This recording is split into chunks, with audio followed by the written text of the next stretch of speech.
So I didn't actually script a video because this week has been rather heckers for me. So instead, I'm just going to make a video about all things that happened in the media this week that I care about, which includes Lorde, Negan, Hayley Kiyoko, Moonlight, and whatever else I can fit in. The last 7 days have been a bit wild, as I said.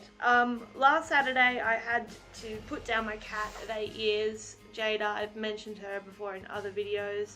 Even though it was hard to pat her little head while they put her to sleep, I tried to focus on just being grateful for the time that I had with her. I've made a deal with my other members of my family that we will get another cat in a month's time, because we all love having a cat in the house. Number 2 thing, I got new glasses. They're very pretty. I love them. Number 3, Negan in The Walking Dead. Probably will make a separate video where I talk about villains in general because I love villains. They ultimately reflect like a society's fears at any given time. And occasionally like a villain comes along that is just so scary because it like embodies society's fears at that point in time that I just get like so nerdy, and at the moment for me Negan is that in The Walking Dead. He's just this guy who can't be reasoned with, because the scary thing is he is reasonable and everything he says you're like, yes, that makes sense, but the way you're going about it is so wrong. I just love it. So often when we have villains, they can be reasoned with, they can be appealed to, they can be blackmailed.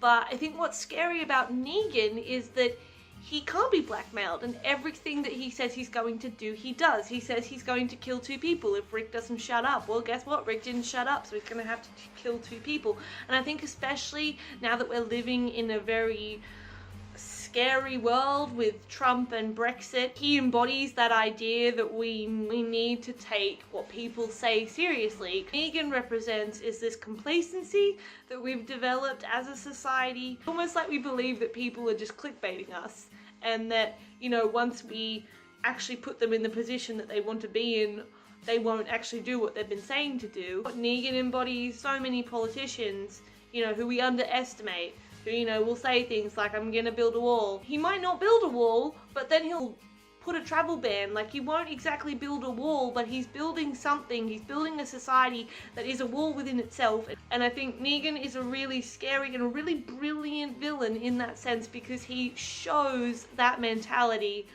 physically manifested in a sort of micro society, which is essentially what The Walking Dead has always been. You know, maybe I should just make a whole video on The Walking Dead. Number 4, Moonlight. I am extraordinarily pissed off that the narrative that's most common in the media, because of what happened, is that how gracious the La La Land people were when they lost, how poor Barry Jenkins is being forced to share his win with the La La Land dude, when if he had won, they wouldn't be asking Barry Jenkins to come and join him. Like the ultimate centering of white people in a narrative that they do not need to be a part of. They don't need to be congratulated for voting Moonlight Best Picture, and they certainly don't need to share in its victory. The film didn't even have a white person in it.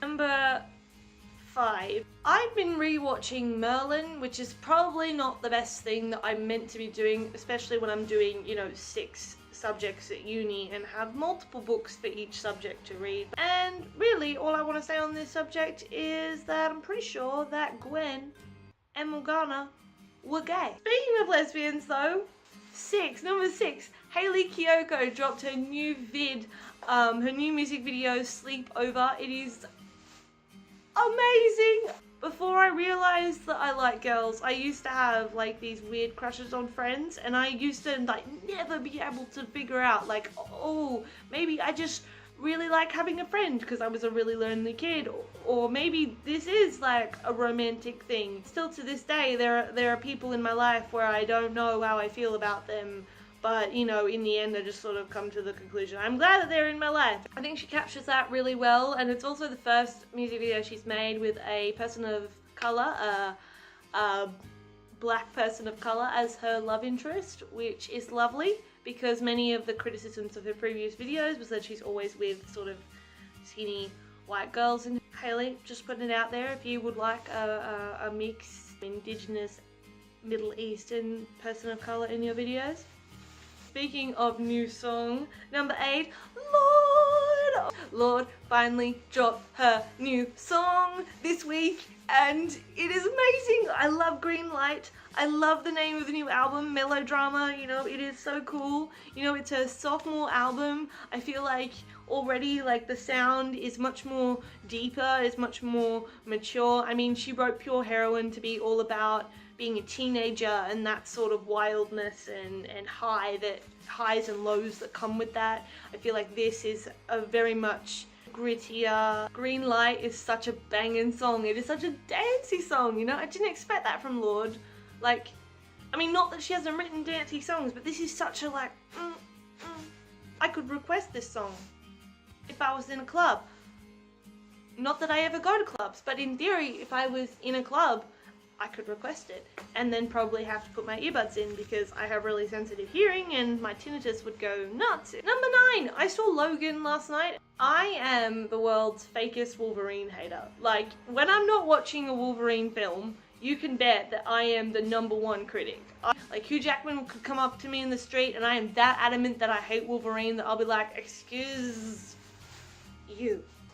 Look, and I'll deny it if you do, but I may have not hated this one. You know, in fact, I might have liked it because I'm a big fan of dystopian films that look at themes of the exploitation of people of color and end with people of color being out on top. Also, you know, the ethics of genetic engineering. I love all that shit. Logan is really good. It is this dystopian children of men kinda landscape, father-daughter, father-son road trip that's rated R with lots of cool fight scenes that everybody needed but nobody has asked for. It is also a very fitting end to the Wolverine franchise. Well, I hate Wolverine, okay?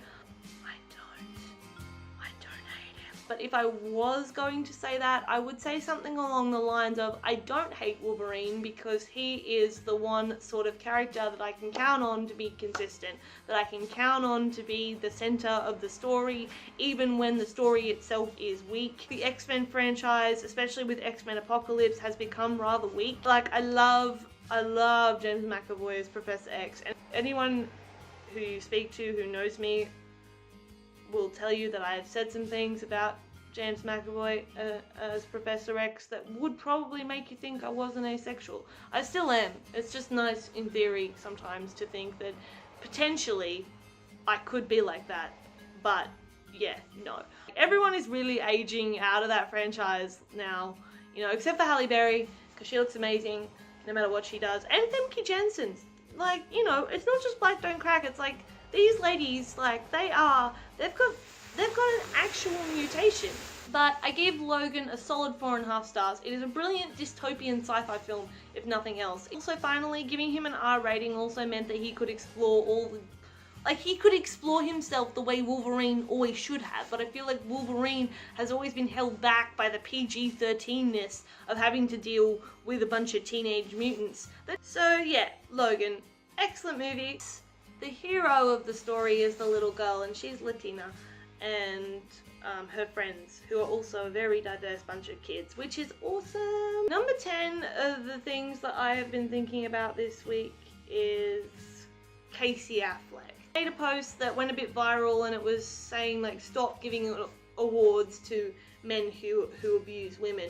And I tagged Casey Affleck because it was a reaction to him winning Best Actor. This is actually a very disturbing trend in our culture. And I say our culture because it is like our collective culture, you know, that creates these contexts in which this can happen. Trump abused women, and now he's the president of the United States. Johnny Depp is a biphobic abuser, and now he has an ongoing part in one of the biggest franchises in the world. Casey Affleck, though he settled out of court, let me just say, 90% of cases that are settled out of court are only settled because of an admission of guilt from the guilty party. When you read up on this case, and I will link some articles below that are really thorough and really objective. There is no way you can finish reading up on this case that doesn't end up with Casey Affleck being a sexual predator, which he is. Sorry y'all, I think there was a ghost at the door because my front door just opened even though it's locked and there was no one there. Anyway, not focusing on the forces of darkness, back to Casey Affleck. Well, he's a force of darkness, isn't he? When you think about the fact that Mel Gibson was suspended from the Academy for 10 years after the hate speech that he spouted towards mainly the Jewish people, men like Casey Affleck still get to walk up there and receive their awards, even though his sexual abuse allegations have been public for a matter of years. It makes you really feel the patriarchal vibe of the Academy, that they cannot excuse hate speech against a particular faith, but when it comes to violence against women, I don't think either of those things are okay. But you can't punish one and say the other is okay without looking like a total dickbag.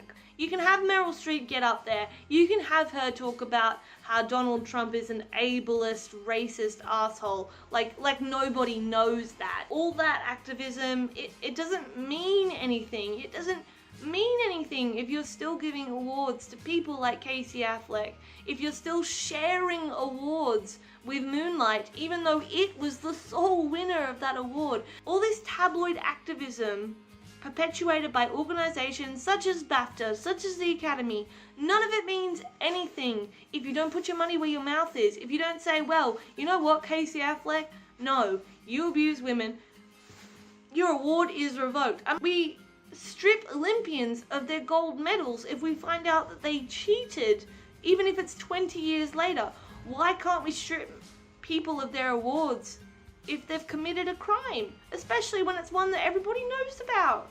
Look, this video is all over the place, and that's only because I have been for the last week. Next week I will put up my next elementary comparison. So thank you for watching and putting up with me. If you have a pet, just give them a hug for me, because